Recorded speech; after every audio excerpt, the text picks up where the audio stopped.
எம்ஜிஆர் பெருமை குறித்து பாஜக மாநில தலைவர் அண்ணாமலை பேசுவது விந்தையாக இருப்பதாக முன்னாள் முதல்வர் எடப்பாடி பழனிசாமி தெரிவித்துள்ளார். பொன்மனச்செம்மல் புரட்சித் தலைவர் எம்ஜிஆருடைய நூற்றாண்டு விழா வந்தபொழுது புரட்சித் தலைவருடைய பெயரிலே என்னங்க நீங்க இருங்க வந்துறேன் கொடுக்க வராதீங்க அப்படியே நிறுத்துங்களா. புரட்சித் தலைவர் எம்ஜிஆருடைய நூற்றாண்டு விழா வந்த பொழுது அவருக்கு சிறப்பு செய்கின்ற விதமாக புகழ் சேர்க்கின்ற விதமாக நாங்களும் நாணயம் வெளியிட்டோம். அப்பொழுது நாங்களே அனைத்து இந்திய அண்ணா திராவிட முன்னேற்ற கழக தொண்டன் என்ற முறையிலும் முதலமைச்சர் என்ற முறையிலும் நான் வெளியிட்டேன். அதை பற்றி சிறுமைப்படுத்தி பேசியிருக்கின்றார் பாரதிய ஜனதா கட்சியுடைய தலைவர்.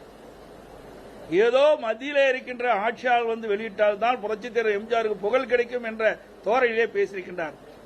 அது சிறுபலித்தனமானது. பொன்மனச்செம்மல் புரட்சித் தலைவர் எம்ஜிஆர் 1977 முதலமைச்சராக இருந்து பணியாற்றினார். 1980 முதலமைச்சராக இருந்து பணியாற்றினார். 1984 முதலமைச்சராக இருந்து பணியாற்றினார். ஆக வரலாறு தெரியாமல் இன்றைய பாரதிய ஜனதா கட்சி தலைவர் பேசுவது நிந்தையாக இருக்கின்றது.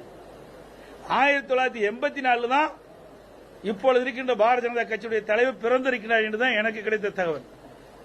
இவர் பிறப்பதற்கு முன்பாகவே பொன்மனச்செம்மல் புரட்சித் தலைவர் எம்ஜிஆர் அவர்கள் தமிழகத்துடைய முதலமைச்சராக பொறுப்பேற்று திறம்பட பணியாற்றி நாட்டு மக்களிடையே நன்மதிப்பை பெற்றவர்.